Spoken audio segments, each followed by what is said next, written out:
Ja vás pozdravujem, karavanisti Slovenska, a hlásim sa vám z Dunajskej Stredy zo slávnostného otvorenia penziónu v rámci kempu.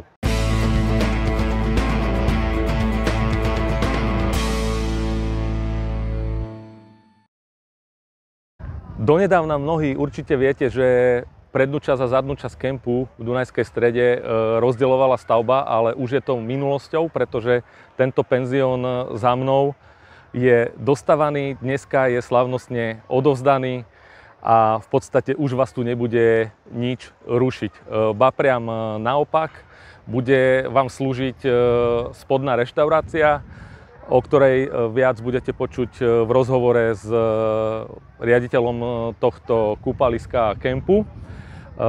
Každopádne ďakujem za pozvanie na túto slávnostnú udalosť, ktorá sa začala modnou prehliadkou v plavkách, nejakých šatách,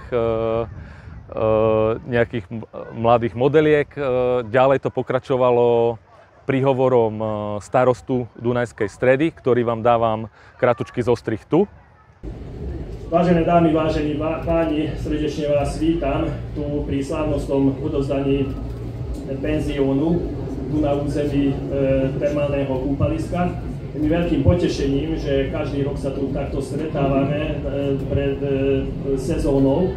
V tomto roku tiež pán riaditeľ a jeho tím pripravil vlastne túto investíciu.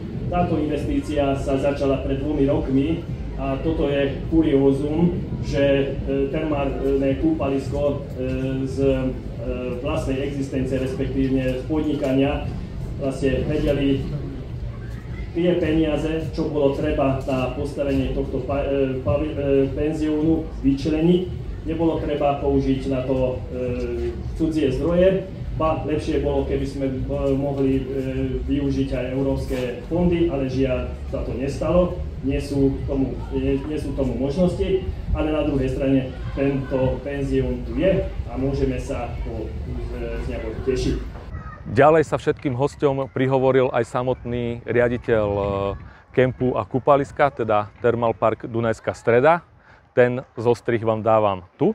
Dneska sme završili asi 5, možno už aj 6-ročnú etapu prípravných prác a dneska toto dielo odovzdávame k užívaniu.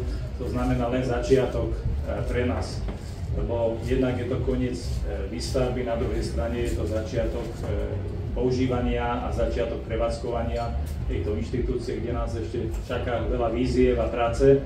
Ale na to sa mi teším, lebo tu na Thermal Parku Dunajská Streda sa so všetkými kolegami venujeme tomu, aby sme poskytli čo najlepšiu službu našim návštevníkom, a o tom svedčí aj rastúci počet týchto návštevníkov, ktorý v minulom roku dosiahlo počet 480 000. Nakoniec sa mi podarilo odchytiť aj samotného riaditeľa kúpaliska, ktorý mi poskytol krátky rozhovor, takže rozhovor alebo zostrih z tohto rozhovoru vám poskytnem tu. Ja mám vedľa seba pána riaditeľa a ja mám na ňo pár otázok, čo sa týka tohto penziónu, pretože tento penzión doposiaľ sme vnímali karavanisti ako stavbu, ktorá rozdeľovala prednú časť kempu a zadnú časť kempu. Takže je to dokončené. Ako dlho ste toto stavali? Stavali sme to približne 2 roky. 2 roky. Chcem sa spýtať, akú to bude mať kapacitu, čo sa týka ubytovania? Bude tu celkom 28 izieb, ale mnohé izby sú 2+2, takže dokopy 109 osôb. Čiže 109 osôb tu viete ubytovať? Presne tak. Otvorené to plánujete? Viem, že ste mi hovorili, že dátum asi presne neviete, ale Otvorené už bude asi od polky júla. Áno.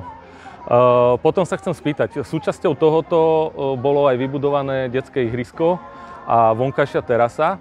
A ja za kemperov sa chcem spýtať, lebo mnohí mi hovorili, že keď sa zavreli bufety v podstate na kúpalisku, tak nedalo sa tu už nič kúpiť, príklad pivko, kofola alebo niečo.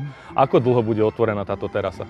A bolo to pre nás ako dôležitá motivácia, aby sme pripravili niečo aj pre kempistov v strede kempu. Ano. A presne na tomto základe vzniklo aj jednak to ihrisko detské, ktoré má slúžiť hlavne v tých večerných hodinách vyslovne kempistom. Áno. A presne z takéhoto istého dôvodu vznikla aj tá grilovacia terasa, ktorá taktiež bude slúžiť hlavne kempistom a bude mať predĺžené otváracie hodiny. Zatiaľ predpokladáme, že do 11. hodiny do 11. večer. Čiže taký je plán. A potom súčasťou tej budovy je aj vnútorná reštaurácia, ktorá je, fakt musím vás pochváliť, veľmi pekne dizajnovo zariadená. Vidím, že ste sa pohrali. Tam budú aké asi otváracie hodiny orientačne?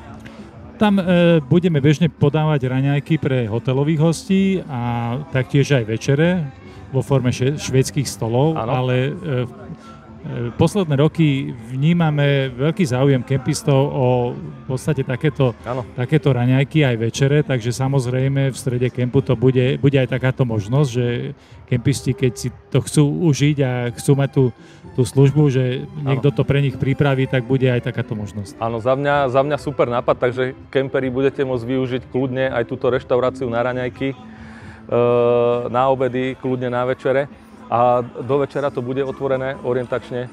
Večer zatiaľ plánujeme tak, že na tie večere to bude otvorené od 6. do pol 9. Do pol 9. A potom vonkajšia terasa do 11. A na vonkajšej terase plánujete aj nejaké jedlá, alebo tam bude čisto len nápoje? Budú aj jedlá. Volá sa to grill terasa, takže tam budeme robiť také ľahké grily a samozrejme všetko to pitie k tomu, čo je potrebné.